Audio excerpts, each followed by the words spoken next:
आखिरकार हम लोग अयोध्या धाम पहुंच गए। कितना बड़ा वेटिंग हॉल यहाँ पे।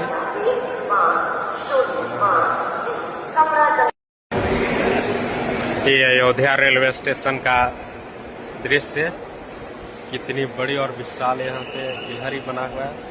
और इसके बारे में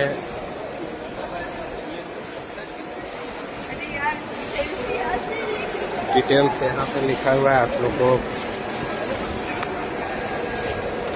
और वो रहा राम मंदिर का प्रारूप, और एक इधर पे बना हुआ है राम मंदिर का प्रारूप लिखा होगा। तो ये पूरा कैंपस